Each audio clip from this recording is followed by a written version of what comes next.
mate is still out there. His name is M806, and he's the alpha of the Blue Stem pack, and has had pups for, I think, more than 1 year. So they're actually doing well. So we like to follow him. He's like an in-law.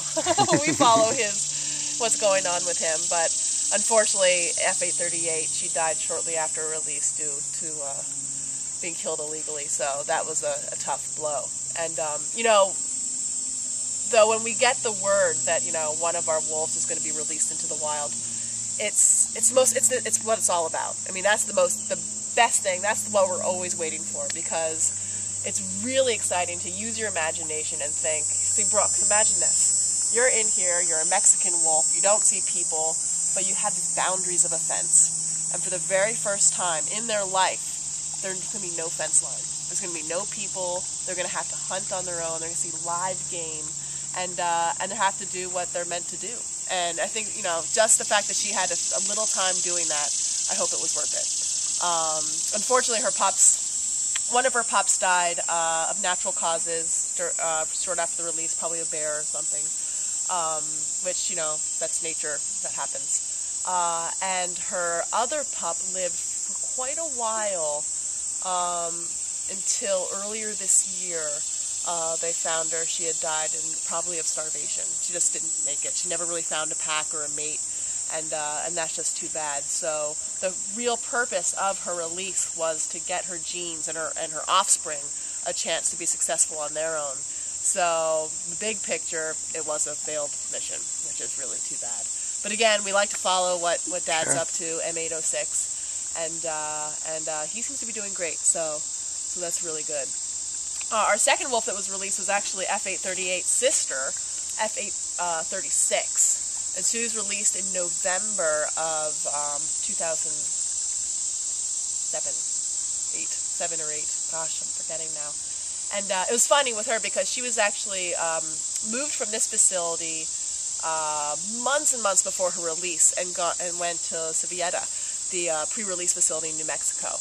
And they tried to pair her with a mate there. And, here, all of our Mexican wolves, they're only fed whole carcass food, roadkill deer. So they're really well fed. They have a pretty nice setup here where they don't have to look at any people, and they get good meat on the bone, wild food. And apparently it was hard to find a mate for F836 because she was so big. And it was probably that healthy diet of roadkill deer. Not that I recommend, roadkill deer for anyone else. But, so they finally did find a mate, though, and they released those two together. And, unfortunately, she, too, was illegally shot shortly after. Do they acclimate them before they release them for a while? Or? They actually use a soft release, so they'll get a pen, like in that site where, the release site, and it's soft mesh, and they wait for the wolves to kind of dig out on their own. And it was funny, with F838, Spencer, who you met before, and I were always kind of having to, juggle who gets to do the cool thing, and one of us kind of has to stay back and hold the fort. And so it was his turn to do the cool thing. And so he went out there to Arizona with our executive director at the time. And they're camped out, and they're going to be right outside the soft pen and, be able to document when they go. And they're prepared to stay there for a few days, and it was a few hours. It took this pack to chew out and go. And they're like, well, I guess we'll have to catch our plane and head home. So their little adventure was cut short. But it was neat to see just how eager they were just to get started on this adventure of a lifetime. So, and 836, the second one that was released, she was the one that a lot of organizations have picked up on. Defenders of Wildlife use her image and her story a lot, of the Lobo that was shot and dumped on the side of the highway. So I'd like to hope that, at least in her passing, some education is coming out of it. People are learning about some of the challenges of the program, so she didn't entirely, die in vain. But and again, I hope that just those few moments of freedom, she understood, wow, this is the biggest gift ever. So, but yeah, it's wonderful getting the word that a wolf is going to be released. But now that we're 2 for 2, it's daunting as well, and you just have to cross your fingers and hope that they get a chance to do what they're supposed to do. What's your program like now with the wolves that you have? So right now we have 24 wolves, broken up into 5 different groups. Most of our packs are quite small, with the exception of that one that is 15 wolves right now, so that's a really large pack. And right now we have no word of any of our wolves being released too soon.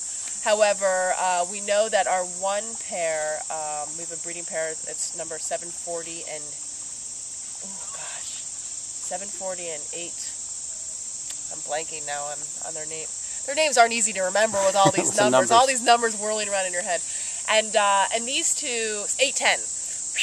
810 and 740, we've been selected to breed again this season. So if they have pups, perhaps as a family they can be released sometime.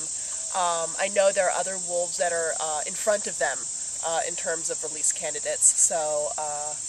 So they'll go first, and really it doesn't have to be our wolves that are released. Just getting the word that a wolf out there is getting a chance of a lifetime is wonderful. But it's neat when you can know that it's the wolves that you've been taking care of. And it's easy again to forget names and just not really know their personalities at all, because we rarely see these animals. We don't allow our visitors to see our Mexican wolves, but we ourselves rarely see them. Our curator, Rebecca Bose, is probably the one that sees them most often, but even, they see her coming, they just, especially right now with the vegetation so thick.